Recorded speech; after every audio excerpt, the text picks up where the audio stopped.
Hello everyone, welcome back to a new day, a new video। और आज की video के अंदर बेसिकली हम जो बात करने वाले हैं वो बात ये करेंगे कि आप जब भी प्रोडक्ट डिज़ाइन करने लगते हैं, बीइंग एज ए डिज़ाइनर, या फिर आप कोई भी अपनी प्रोडक्ट ओन करते हैं जो कि बेसिकली अपने अपने बिजनेस के लिए जनरेट की है, तो उसको लॉन्ग टर्म के लिए किस तरह से आप जो है यूज़ कर सकते हैं, या फिर आप अपनी प्रोडक्ट को लॉन्ग टर्म के लिए किस तरह से जब भी डिज़ाइन करने लगते हैं तो उसको प्लान किस तरह से कर सकते हैं। तो लेट्स क्विकली जंप इन के लॉन्ग टर्म डिज़ाइनिंग होती क्या है, और डिज़ाइनर जो होते हैं वो कहाँ पे बाज़ दफ़ा मिस्टेक करते हैं। पहली बात, हम ये कहेंगे कि लॉन्ग टाइम डिज़ाइन करनी क्यों चाहिए। कीप इन माइंड कि बहुत सारे ऐसे डिज़ाइनर हैं मार्केट के अंदर, या आप लोगों ने देखे होंगे, या मे बी हो सकता है कि आप लोगों ने खुद भी फेस किया हो, कि आप ट्रेंड को बहुत ज़्यादा जो है वो फॉलो करना शुरू कर देते हैं, और एक्चुअल प्रोडक्ट का जो इम्पैक्ट है उसको लोग जो है वो बहुत जल्दी भूल जाते हैं। तो कीप इन माइंड, ट्रेंड जो होता है वो थोड़े से टाइम के लिए होता है, और उस स्पेसिफिक ड्यूरेशन के बाद वो ट्रेंड जो है वो फेड हो जाता है। बट जो आपका इम्पैक्ट होता है, जो एक्चुअल प्रोडक्ट डिजाइन की जाती है, वो प्रोडक्ट लॉन्गर रन के लिए रहती है, वो यूजर का ट्रस्ट भी गेन करती है, वो एक्सेसिबिलिटीज को भी कवर करती है, और वो जो वैल्यू है वो भी ज्यादा प्रोवाइड करती है। So being as a product designer, या बीइंग एज ए लीडर, जो कि आप एक प्रोडक्ट का एक्सपीरियंस शेप कर रहे हो, so you don't need to consider a short term goal, जहाँ पे आप क्विकली जो है अ, ये कहें कि बस हमने एक प्रोडक्ट बना लिया है और उस प्रोडक्ट को हम शॉर्ट स्पैन ऑफ टाइम चलाएंगे, वो कुछ थोड़ा सा रेवेन्यू देगी, एंड देन वो प्रोडक्ट वो खत्म हो जाएगी। तो that is actually your loss. अब इस तरह की जो प्रोडक्ट होती हैं, या इस तरह का जो माइंडसेट होता है, उसके पीछे मेनली तीन रीजंस होती हैं। पहली रीजन ये होती है, बीइंग एज ए डिजाइनर आप लोग एक ट्रेंडी यूआई के ऊपर आ जाते हैं, कि अगर एस्थेटिक्स बहुत अच्छे हैं किसी ट्रेंड के, या मे भी हो सकता है कि एनिमेशन उसके अंदर बहुत अच्छी लगी हुई है, तो आप उसके पीछे चल पड़ते हैं, एंड देन क्विकली आप उस ट्रेंडी यूआई को फॉलो करते हुए अपने प्रोडक्ट को जो है वो लॉन्च कर देते हैं। दैट इज एग्जैक्टली लाइक एक शॉर्ट टर्म थिंकिंग है। अभी अगर 2 दिनों बाद वो ट्रेंड फेड हो जाए, तो फिर आपकी प्रोडक्ट जो है उसको कोई भी यूज नहीं करेगा।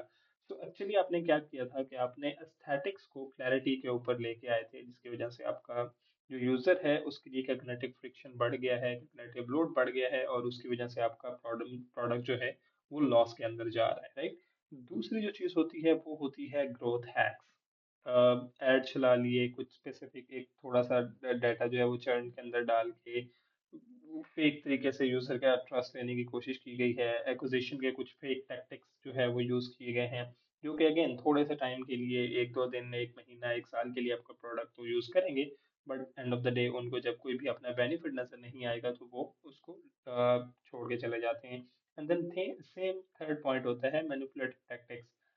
Again, poor choices of aesthetics, poor choices of colors, poor choices of users data, privacy and everything. तो ये जितने एथिक्स होते हैं ये भी लॉस किए जाते हैं, इनका ख्याल नहीं रखा जाता। तो ये सारे के सारे जो पॉइंट्स होते हैं ये मिलके आपकी प्रोडक्ट को शॉर्ट टाइम बना देते हैं। बट अगर आपको अपनी प्रोडक्ट को लॉन्ग टर्म की तरफ लेके जाना है, तो आपको 4 कोर प्रिंसिपल के ऊपर वर्क करना होगा। उसके अंदर सबसे पहली जो चीज़ होती है वो होती है ट्रस्ट। तो ट्रस्ट आपका यूजर का किस तरह से बनता है, जब आप अपनी प्रोडक्ट के अंदर ट्रांसपेरेंट पैटर्न्स यूज करेंगे, आप यूजर के डाटा, टाइम, उनकी प्राइवेसी, उसको रिस्पेक्ट देंगे, तो उसकी वजह से आपके यूजर के अंदर जो है वो ट्रस्ट जो है वो बढ़ना शुरू हो जाएगा। नंबर 2 पे होता है यूजेबिलिटी। सो यूजेबिलिटी का मतलब ये होता है कि आपकी प्रोडक्ट को जितने भी यूजर यूज कर रहे हैं, जितने भी लोग उसके ऊपर आ रहे हैं, वो उसको इजीली यूज कर सकें और वो उसको अंडरस्टैंड कर सकें। और दूसरा, आपकी प्रोडक्ट जब स्केलेबिलिटी की तरफ जाएगी तो वो मैट्रिक्स क्लियरली डिफाइन होने चाहिए, ताकि यूजर को ये पता हो कि आने वाले दिनों के अंदर इस प्रोडक्ट के अंदर ये चीजें जो है मुझे देखने को मिल सकती हैं। नंबर 3 पे होता है ethical point of view.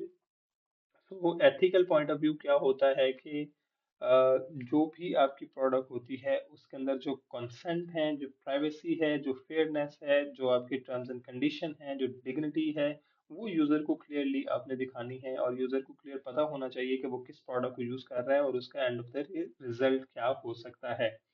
Number 4 पे होता है सस्टेनेबल ग्रोथ। तो सस्टेनेबल ग्रोथ जो होती है वो आप शॉर्ट टाइम ट्रस्ट को नहीं देखते, बल्कि आप लाइफ टाइम वैल्यूज को देखते हैं, और ये डिपेंड करता है आपके बिजनेस गोल के ऊपर और आपकी प्राइसिंग टियर के ऊपर कि आप अपने दो जो यूजर्स हैं उनको प्राइसिंग किस तरह से दे रहे हैं, उनको वैल्यूज किस तरह से दे रहे हैं, और फिर आप उन मैट्रिक्स को एनालाइज किस तरह से कर रहे हैं टू बिल्ड योर प्रोडक्ट। तो वी आल नो कि जब भी हम प्रोडक्ट डिजाइन की बात करते आ रहे हैं या पिछले लाइक 25 डेज से जब भी हम बात करते आ रहे हैं, तो हमने ये हमेशा बात की है कि आपकी प्रोडक्ट के अंदर जो क्या कहते हैं डिसिप्लिन है, वो चीज़ लाजमी होनी चाहिए। सो डिसिप्लिन से क्या मुराद होता है, आपकी प्रोडक्ट कंसिस्टेंट प्रिंसिपल डिसीजंस के ऊपर डिजाइन होनी चाहिए। लाइक ऐसी कोई भी प्रोडक्ट ना बनाए जिसके पीछे कोई थॉट प्रोसेस ना हो। एंड देन अपने फाउंडेशन के अंदर जो है वो अगेन ये वो पॉइंट है जो मैं बार बार रिपीट करता आ रहा हूँ कि आपकी प्रोडक्ट की एक्सेसिबिलिटी, आपकी प्रोडक्ट की प्राइवेसी, आपके प्रोडक्ट के अंदर डाटा सिक्योरिटी और रेजिलियंस कितनी है, उस और उससे आपके यूजर का जो आउटकम है वो किस तरह से कल्टीवेट हो रहा है और वो यूजर को कितना पॉजिटिव रिजल्ट दे रहा है। ये चीज जो है आपके डिजाइन नॉलेज होनी चाहिए जो कि आपको लॉन्ग टर्म रिवॉर्ड देगी, similar to the Ramzan, right? So quickly you have to sit with yourself and you need to ask yourself कि आपने जितने भी अब तक डिजाइन किए हैं, will they survive for the next 5 years? You have to identify your decisions. You have to see your own project decisions के उनका next आने वाले 5 सालों के ऊपर जो है वो क्या इम्पैक्ट होगा, और उस इम्पैक्ट की बेस पे आपके यूजर कितने कंपैशनेट होंगे। उनके फीचर्स को इवॉल्व करें, उनके एक्सपेरिमेंट्स को इवॉल्व करें, उनकी पॉलिसीज को इन्वॉल्व करें, and you need to quickly use your own mental model here कि आपका प्रोडक्ट कितनी देर तक जो है वो सरवाइव कर सकता है। Right now, for actionable reflection, you have to sit with yourself. You need to like pick one of your current product decisions. वो metric हो सकता है, वो policy हो सकती है, वो कोई भी features हो सकता है। Build like try to assess its impact कि कितना impact जो है उसके अंदर create हो रहा है, and then accessibility कितनी है, trust कितना है, user की value आप कितनी जो है वो provide कर रहे हैं, and then modify that approach और उसको long term values के लिए, ethical outcomes के लिए consider करें। And then you will see कि आपकी प्रोडक्ट जो है वो कितनी ज्यादा ग्रो करती है, आपका यूजर उसके ऊपर कितना आता है, और वो आपको बिजनेस भी जनरेट करके देती है। होपफुली आपको समझ लगी होगी कि किस तरह से आप अपनी प्रोडक्ट के अंदर ट्रांसपेरेंसी ला सकते हैं, ग्रोथ ला सकते हैं, और उसको लॉन्ग टर्म के लिए जो है वो किस तरह से ग्रो कर सकते हैं। अगर ये वीडियो अच्छी लगी है, please do like this video and I will see you in the next one. Till then, good bye.